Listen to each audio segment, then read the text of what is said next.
তিনি আরো বলেছেন, হে জনগণ জেনে রাখো আমার পরে কোনো নবী নেই, আর আমার পরে তোমরা ব্যতীত আর কোনো উম্মত নেই। এর চেয়ে স্পষ্ট কথা হতে পারে? আমার পরে কোনো নবী নেই আর আমার পরে তোমরা ছাড়া কোনো উম্মত নেই। তাহলে আমরা যখন নতুন নতুন নবী বানিয়ে নিচ্ছি, কোনো কোনো ক্ষেত্রে বলছি একজন ব্যক্তি ছিলেন, সে নিজে ঈসাও ছিল, সে মাহদিও ছিল, সে নবীও ছিল। এবং দিন দিন মানুষ এই খাতায় নাম লিখাচ্ছে। সুবহানাল্লাহ। সর্বশেষ তিনি বললেন যে যদি তোমাদের উপরে, হে মানব জাতি জেনে রাখো, যদি তোমাদের উপরে একটা নাক কাটা কালো কুৎসিত কোনো আমির বা শাসকও চলে আসেন এবং সে যদি তোমাদেরকে আল্লাহর রাস্তায়, আল্লাহর কিতাব সুন্নাহ অনুযায়ী পরিচালিত করেন, তোমরা অবশ্যই তার আনুগত্য করবে, তার বিরুদ্ধে বিদ্রোহ করবে না, তার আনুগত্য করবে। জেনে রাখো, শেষে তিনি বলেন, জেনে রাখো হে মানব জাতি, আজকে থেকে কুল্লুকুম মিন আদম, তোমরা সবাই আদম সন্তান, ওয়া আদামু মিন তুরাব, আর আদম হচ্ছে মাটির সন্তান। আরবের উপর অনারবের, অনারবের উপর আরবের, সাদার উপর কালোর, কালোর উপর সাদার, লালের উপর কালোর অথবা কালোর উপর লালের কোনো রকম প্রাধান্য নাই।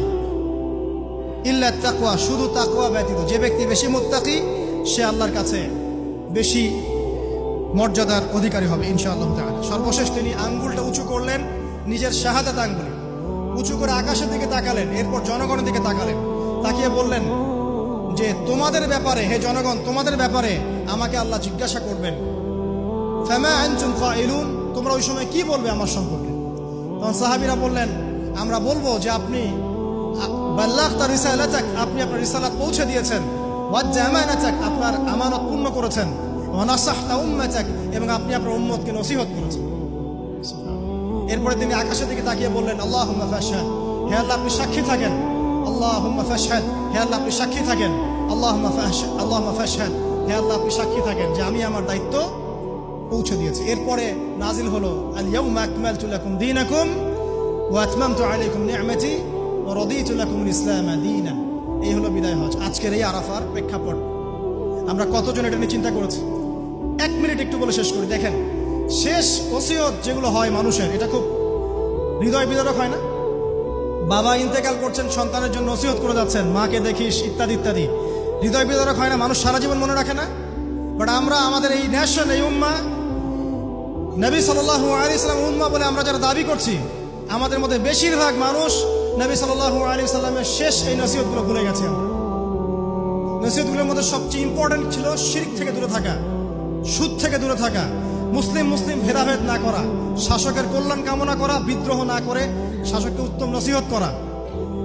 এবং আরেকটা হাদিসে তিনি বলেছিলেন 5 ওয়াক্ত সালাত আদায় করবে, সাওম পালন করবে, রমজান মাসে সাধ্যমতো সাদাকা করবে, মুসলিমদের জামাত আঁকড়ে ধরবে, ইনশাআল্লাহ হাসতে হাসতে জান্নাতে প্রবেশ করবে। আও কামা ক্বালা আলাইহিস সালাম। জাহেলি যুগের সমস্ত প্রথা ছেড়ে দেওয়া ছিল আজকের দিনের মূল মর্ম, আমরা ছাড়তে পারছি না। সুদ ছেড়ে দেওয়া ছিল মূল মর্ম, ছাড়তে পারছি না। শিরক থেকে বের হতে পারছি না। বেদাতীদের ব্যাপারে ধমক দেওয়া হয়েছে, বেদাত ছাড়তে পারছি না। খেয়াল করে দেখেন, মুসলিম হানাহানি কাটাকাটি এখনো ছাড়তে পারছি না। ইভেন ধর্মতাত্ত্বিকভাবেও আমরা বহু দল এবং উপদলে বিভক্ত হয়ে গেছে, কারোর সাথে কারো ঐক্য নাই। সব মিলিয়ে নবী সাল্লাল্লাহু আলাইহি ওয়াসাল্লামের শেষ ওসিয়তগুলো, কিতাব এবং সুন্নাহ আঁকড়ে ধরা, এটা আমরা সবাই আঁকড়ে ধরতে পারছি না। আজকের এই দিবসগুলো এই জন্যই আল্লাহ পাক বারবার ফিরিয়ে দেন, যাতে করে এগুলো নিয়ে আলোচনা হয়, আমরা এগুলো জানতে পারি এবং আমল করতে পারি, এই চেতনাগুলো লালন করতে পারি, নিজেরাও শিখি, পরিবারকেও শেখাই, আগামী প্রজন্মকেও শেখাই ইনশাআল্লাহ তাআলা। আশা করছি ইনশাআল্লাহ আমরা যদি নাও পারি, একসময় এমন একটা প্রজন্ম আসবে যারা নবী সাল্লাল্লাহু আলাইহি ওয়াসাল্লামের উম্মার মতো উম্মাহ হবে ইনশাআল্লাহ।